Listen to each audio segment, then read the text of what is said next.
السلام عليكم ورحمة الله وبركاته. النهارده يا جماعة إن شاء الله بشيء الرحمن جايبه لكم فيديو إن شاء الله يعجب. بس قبل ما نبدأ تعالوا نصلي عليه.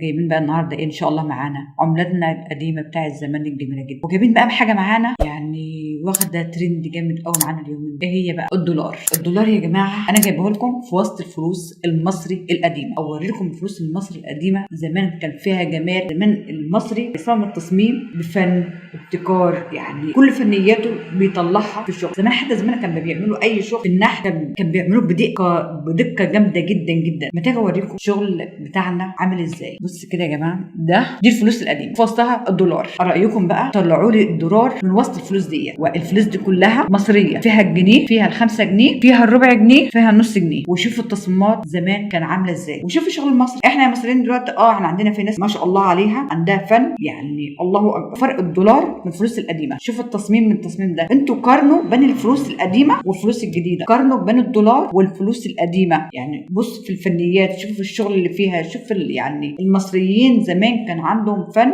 قد ايه، يعني ما بيبخلش على شغلهم، بيعملوا كل شغلهم بحب. تعالوا اوريكم الوش ده، الظهر. اوريكم بقى الوش بتاع الفلوس بتاعنا. طبعا كده عرفت الدولار فين؟ في الظهر. اللي يعرف الدولار يقول لي ويكتب لي في الكومنتات رقم كام. ده بقى الوش بتاعه. شفتوا بقى الدولار هنا ظاهر، بس برضو انا عندي راي التصميمات القديمه لها فن ولها احترامها. حتى يعني بصوا يعني على كل حاجه، بصوا على الجنيه، بصوا على ال5 جنيه، بصوا على الربع جنيه، بصوا على النص جنيه. يعني كل حاجه فيها شغلها، يعني فيها فنيتها. زمان الربع جنيه ده، الربع جنيه يا جماعه ده هقول لكم سنه كام؟ سنه 1963. الربع جنيه ده في الايام دي كان بيشتروا بيه حاجه، لو تسمعوا زمان حاجه كده بتاع زمان كان بيبيعوا بحاجه اسمها الرطل زبده والحاجات وحاجات زي كده، زي الكيلو عندنا في الايام دي والنص والحاجات دي. كان بيشتروا بيها لحمه، كان بيشتروا بخضار. النص جنيه برضه كان بيجيب لحمه على ايامهم زمان، وكان بيحوشوا منه ويشتروا ارض، وكان بيشتروا بيوت. ال5 جنيه بقى دي كان بيشتروا بها ارض. 5 جنيه كان بتجيب ايراد ارض. يعني اقول لكم زمان الفلوس زمان كان ليها قيمه. يعني 5 جنيه دي كده اقول لكم سنه كام؟ سنه 1959. 5 جنيه دي سنه 1959 في الخمسينات. يعني كان بتشتري ارض. ال5 جنيه دي كان بتشتري ارض.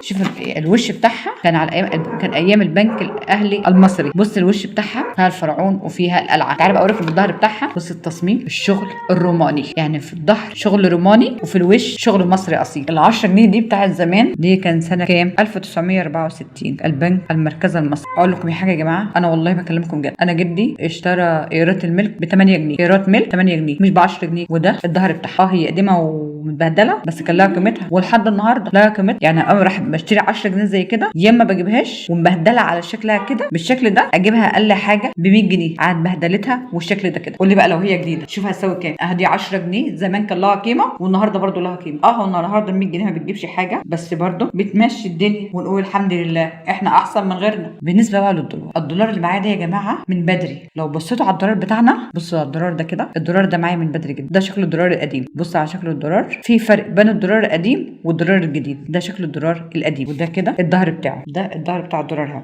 يا جماعه. ده الظهر، ده ظهر الدولار، ده الدولار القديم، وده الوش بتاعه. الدولار بقى الجديد مختلف خالص. فرق بين الدولار القديم والدولار الجديد. الدولار بقى النهارده ده، النهارده بالظبط في البنك، النهارده الدولار، النهارده بالظبط الدولار عامل 26 جنيه. ربنا يجعلك عمار يا بلادنا ويحفظك يا رب، ويجعل في الخير فيك على طول يا رب. لو الفيديو بتاعنا عجبكم ما تنسوا معانا الاشتراك واللايك بتاعكم الجميله والكومنتات، ويا رب كل اللي يشترك عندي يا رب ربنا يفك كربه ويسدد دينه ويوسعها عليه ويصب عليه المال الحلال صبا كان ماء منهب، ويسترها معاه فوق الارض وتحت الارض ويوم العرض عليه. وشكرا لكل متابع معانا، نشكركم والسلام عليكم ورحمه الله وبركاته.